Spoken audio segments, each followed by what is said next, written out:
আপনাদের সম্মুখে তার আলোচনা করবেন। এই পর্যায়ে আপনাদের সম্মুখে বক্তৃতা নিয়ে আসছেন মুফতি মাহমুদ এলাহি সাকি। হযরতকে তার মূল্যবান বয়ান পেশ করার জন্য সবিনয় অনুরোধ জানাচ্ছি। আসসালামু আলাইকুম ওয়া রাহমাতুল্লাহি ওয়া বারাকাতুহু।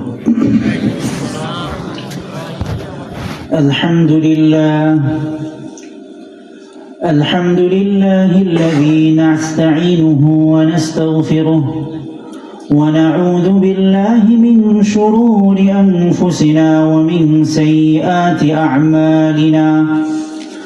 من يهده الله فلا مضل له ومن يضلل فلا هادي له وأشهد أن لا إله إلا الله وحده لا شريك له وأشهد أن محمدا عبده ورسوله. قال الله تعالى في كلامه المجيد: إنك لا تهدي من أحببت ولكن الله يهدي من يشاء. وقال رسول الله صلى الله عليه وسلم: خيركم من تعلم القرآن وعلمه. صدق الله العظيم وصدق رسوله النبي الكريم ونحن على ذلك من الشاهدين والشاكرين. প্রিয় সুধী, মিফতাহুল জান্নাত কওমি মহিলা মাদ্রাসা ও এলাকাবাসীর উদ্যোগে আজকের এই ওয়াজ মাহফিল অনুষ্ঠানে যারা এত রাত পর্যন্ত অপেক্ষমান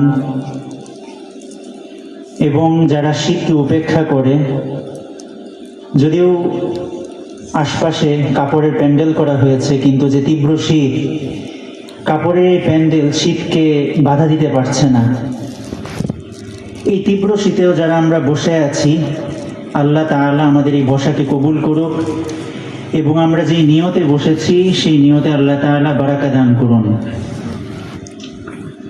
প্রিয় সুধী, আমরা পৃথিবীতে যে সকল কাজ করি, কাজগুলো যত সাধারণ হোক, কাজগুলো আমাদের বাহ্যত দৃষ্টিতে যত মামুলি মনে হোক, কখনো কখনো উদ্দেশ্য মহৎ হওয়ার কারণে সেই কাজগুলো অনেক মহৎ হয়ে যায়। যেমন পুকুর থেকে বা চাপকল থেকে এক বালতি পানি নেয়া আর পানিটাকে ঢেলে দেয়া। কখনো কখনো ধান খেতে আমরা পানি দেই, কখনো কখনো কারো বাড়িতে আগুন লাগলেও আমরা পানি দিই, কখনো কখনো গোসল করার জন্য নিজেদের গায়ে আমরা বালতি দিয়ে পানি ঢালি। তো কাজ হচ্ছে নিজের গায়ে বা কোনো একটি জায়গায় পানি ঢালা, বালতি দিয়ে পানি ঢালা। কিন্তু যখন এই পানিটাই আমরা কারো বাড়িতে আগুন লাগার পরে দেই, তখন এই এক বালতি পানির দাম অনেক বেশি হয়ে যায়।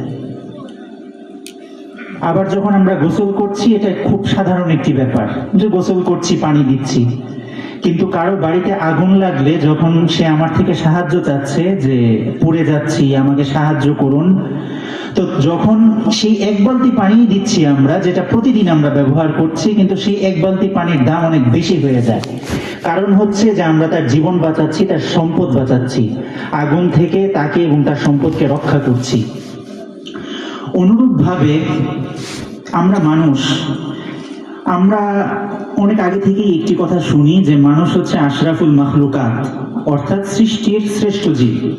হাজার হাজার সৃষ্টি রয়েছে, মানুষের তুলনায় বড় হাতি, এরপরে নীলতিমি, যারা মানুষের থেকে অনেক বড়। এবং আমরা জানি যে ঈগল পাখি, যেটা আকাশের অনেক উঁচু দিয়ে উড়ে এবং মানুষের থেকে কয়েকশো গুণ বেশি দৃষ্টিশক্তি। বাঘ রয়েছে যার চোয়ালের শক্তি 25 জন মানুষের মতো। তো শক্তিতে, সামর্থ্যে, আয়তনে মানুষ থেকে বড় অনেক সৃষ্টিজীব রয়েছে পৃথিবীতে, কিন্তু আমরা সবাই জানি যে আশরাফুল মাখলুকাত মানুষ। তো কেন মানুষ সৃষ্টির সেরা জীব? তো এটা হচ্ছে এটার কারণ, উদ্দেশ্য। আল্লাহ তাআলা বলেন যে ওয়ামা খালাকতুল জিন্না ওয়াল ইনসা ইল্লা লিয়াবুদুন, আমি মানুষ এবং জিন সম্প্রদায়কে সৃষ্টি করেছি আমার ইবাদত করার জন্য।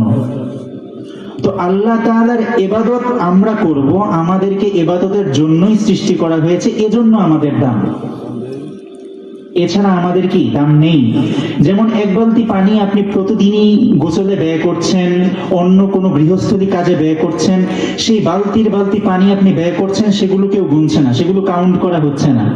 কিন্তু যখন কারো বাড়িতে আগুন লাগলো, আপনি একটি বালতি পানির খরচ করলেন, সেটা গোনা হচ্ছে, সেই পানিটার মূল্য অনেক। এজন্যই আল্লাহ তাআলা আমাদেরকে সৃষ্টি করেছেন ইবাদতের জন্য। যখন আমরা আমাদের জীবনকে সেই ইবাদতে ব্যয় করব, তখন আমরা সম্মানিত হব। অন্যথায় আমরা মানুষ হব, কিন্তু আশরাফুল মাখলুকাত শুধু মানুষ হওয়ার কারণেই আমরা কি হব না, সৃষ্টির শ্রেষ্ঠ জীব হিসেবে আমরা আত্মতৃপ্তিতে ভোগার কোনো কারণ নেই।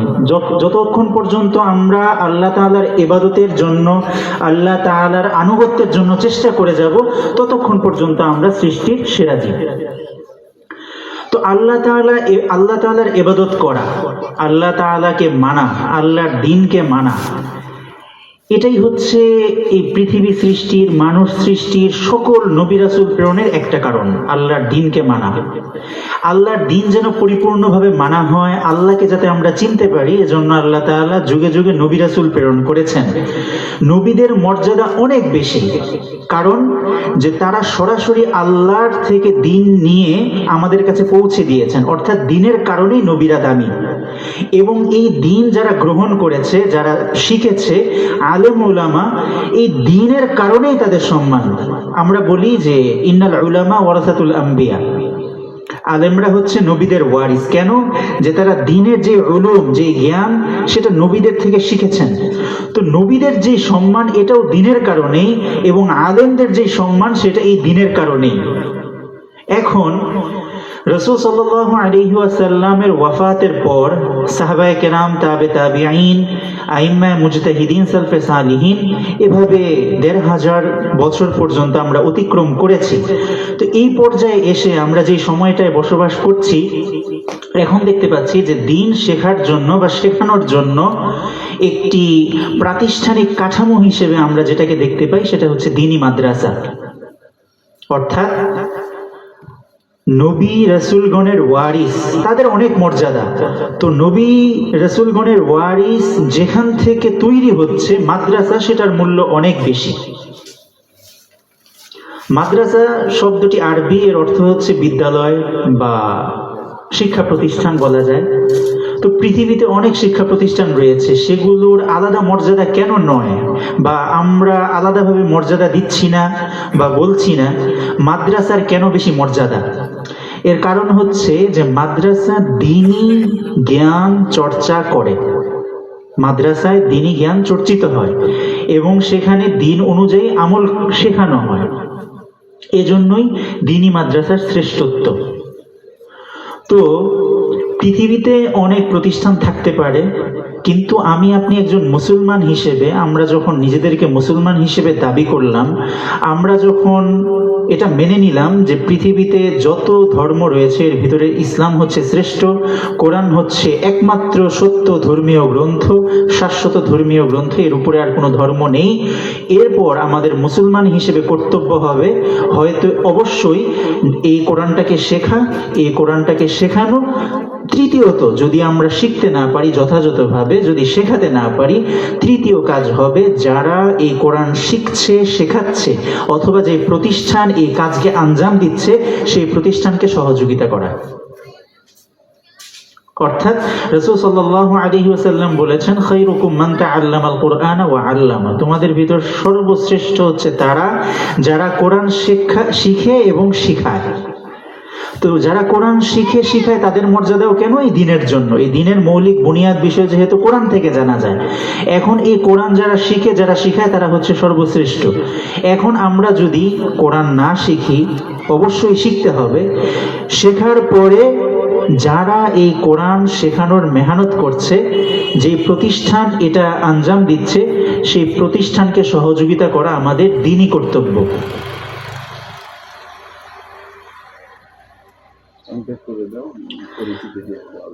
আচ্ছা, সুতরাং এখন আমরা আমাদের উপর এখন এটাই কর্তব্য যে হয়তো আমরা কোরআনটাকে শিখব ভালো করে, শেখার পর আমাদের যে পরিবার, আমাদের যতটুকু সামর্থ্য আমরা দিনকে শেখাবো, এবং শেখানোর পর যে সকল প্রতিষ্ঠান এই কোরআনের মেহনতে নিয়োজিত আমরা তাদেরকে সহযোগিতা করব। আল্লাহ তাআলা তৌফিক দান করুন। ওয়া আখিরু দাওয়ানা আলহামদুলিল্লাহি রাব্বিল আলামিন। মাশাআল্লাহ, মাদ্রাসা সম্পর্কে, মাদ্রাসার ফজিলত সম্পর্কে ভাই অত্যন্ত সুন্দর আলোচনা করতেছিলেন।